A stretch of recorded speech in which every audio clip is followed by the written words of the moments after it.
The illness of Chief Okoye's strength warmed suddenly, as though the soul within him had gone dim. It began after he ate a pot of spicy egusi soup sent by Mama Odu. She had prepared it herself, insisting only she could cook the meal of champions.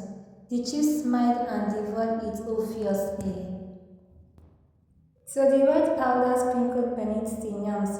That night his stomach turned like the river Niger in storm season. By dawn his skin grew pale, and his eyes lost their sparkle. The village was confused. The Dibia was summoned, and though he gave herbs and prayers, the chief worsened. He began to cough blood, thick and black like tar. As he drifted in and out of fevered sleep, he would mutter one word, Umumiri, the water spirit.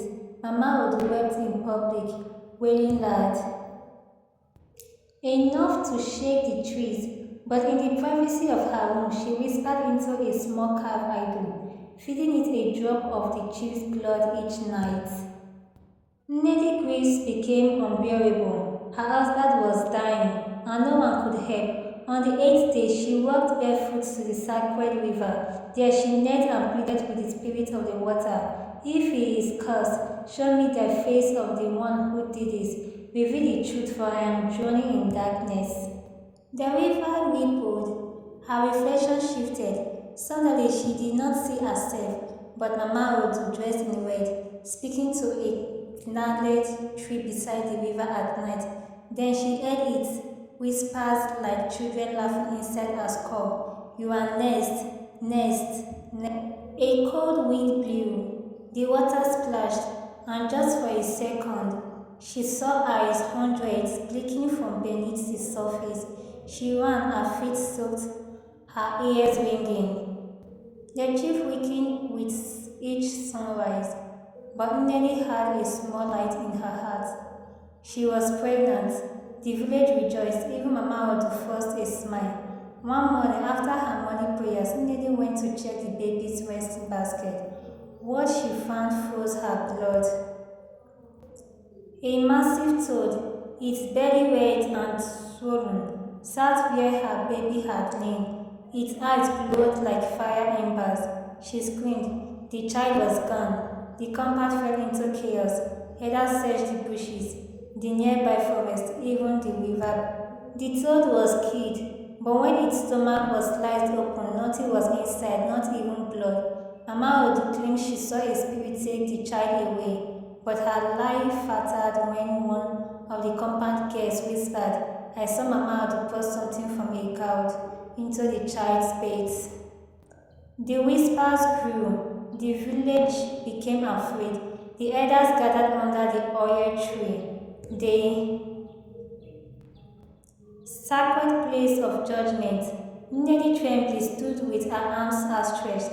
Mama Odu stood opposite her, proud and untouched by fear. The Dibia poured libation. If she is innocent, he declared, may the spirit protect her. If guilty, let her tongue burn. He handed each woman a kolanut soaked in truth portion. Nnedi chewed hers and stood steady. Mama Odu insisted she chewed, but smiled wickedly. Nothing happened, then the villagers gasped. Her shadow, longer than it should be, began to twist on the ground like a snake, but only Nnedi and a blind elder saw it. Still, Mama Odu's spun lies so convincing that the elders turned their suspicion back to Nnedi. Perhaps her beauty has blinded even the gods. They murmured, Nnedi was warned. If your accusations continue, you will be cast out. She returned to her hut, silent but not defeated. That night, the moon blazed red in the sky, a rare omen. Mama Odu, dressed in a crimson wrapper, coated herself in palm oil and walked deep into the forest, where mortals feared to tread. At the base of an ancient, gnarled tree, older than memory itself, she knelt. Around her, ghostly shape flicked, spirits with hollow eyes and long claws. I offer more blood, she whispered. Make her disappear completely. Take her wound, take her voice. A spirit stepped forward, faceless, tall. Its voice the sound of cracking bones. We accept, but the price will return to you threefold. Mama Odu laughed. I do not fear death. She poured blood into a bowl at the base of the tree. The roots slithered. The ground trembled. Somewhere in the village, Nnedi fell to her knees, clutching her stomach as a searing pain tore through her body. The path had been sealed. The mask of the dead. Nnedi lay in a fever for days, silent breath shallow, spirit wandering. One stormy night, a voice called her in a dream. It was her grandmother, Nwanyoma, the seer of her mother's clan. Rise, child. The river cannot drown a lioness. Your blood is not weak, it is ancient. In her dream, Nnedi followed the voice into the forest, to an old termite mound behind her hut. She awoke with the location burned into her memory. At dawn, she dug. Her hands bled, but she found it a wooden mask carved with ancestral symbol. Its eyes hollowed, its mouth opened in silent scream. The moment her fingers touched it, wind whipped through the village, and the sky darkened. That night she wore the mask, and for the first time she saw clearly. She saw Mama Odu feeding spirit beneath the twisted tree. She saw the toad crawl out her cooking pot. She saw her baby not dead, but hidden in the spirit realm, suspended like a star in a dark sky. Nnedi fell to the floor weeping. Then she stood. Her face was calm. The war was no longer spiritual. It would be real. Mama Odu, sensing Nnedi's growing strength, prepared a final course. She placed a black viper inside a basket of yams and told her youngest son Obioma to deliver it to Nnedi as a peace offering. But when Obioma lifted the lid before handing it over to the viper, sprang. It bit his neck before he could cry out. The village rushed out as the boy screamed. They saw him convulsing, foam spilling from his lips. Mama Odu, wait, a spirit has taken my son. But one of the market women shouted. He carried the basket from your hut. Suspicion bloomed like wheat flowers. The Dibia was called again. He examined the boy's body. This was not spirit, this was poison crafted. He turned to Mama Odu. I warned you. The dead always return. Nnedi walked into the sacred forest that night, wearing her ancestral mask and a red wrapper tied tightly across her chest. She carried a staff of Iroko wood, wrapped with charms. Mama Odu was already dead beneath the tree of paths, speaking to the spirits. You dare face me here, Mama Odu hissed.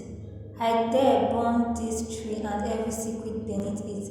The spirits shrieked in delight, a duel between two bloodlines, one of twisted envy and the other of ancestral lights. The tree caught fire. Lightning cracked the sky. Nnedi called on the names of her foremothers, Nwanyoma, Adama, Ugoize. Mama Odu called on her demons. A whirlwind rose between them. Thunder roared as charms collided. Ghostly hands clawed at the earth. Birds dropped from the trees. The mask on Nnedi's face glowed like the sun. With one final scream, Nnedi struck the ground with her staff. The fire consumed the tree, and the spirit with it. Mama Odu screamed as the roots wrapped around her feet and put her down. By morning, the fire had stopped, only ash remained. The villagers found Mama Odu crawling at the edge of the compound, her eyes turned white as covered in strange boils. The Dibia came and declared the witch has eaten her own poison. Her parties broken. Mama Odu confessed everything through weeping, screaming and holding, her tongue twisted as she tried to resent her curses, but the ancestors would not let her speak lies again. She was banished to the forest of the spirits, left to wander until the gods decide her fate. Women spat in the dust behind her, children threw stones, and Chief Okorie slowly began to recover. Week passes. One moonless night, Nnedi dreamed again. Her grandmother appeared, smiling. She awoke with a strange peace. The next day, the Dibia performed a final rite at the river. The waters glowed blue. Nnedi stepped in, and from the surface, her baby floated upward, giggling, returned from the spirit realm. The villagers celebrated, elders wept, even the birds seemed to sing her name. That night, under a full moon, Nnedi stood before the village, holding her child, wearing the mask of her ancestors one last time. A cool wind passed through Umuola. The curse was gone. Balance had returned, and from shadows the moon, full and pure, watched in silence.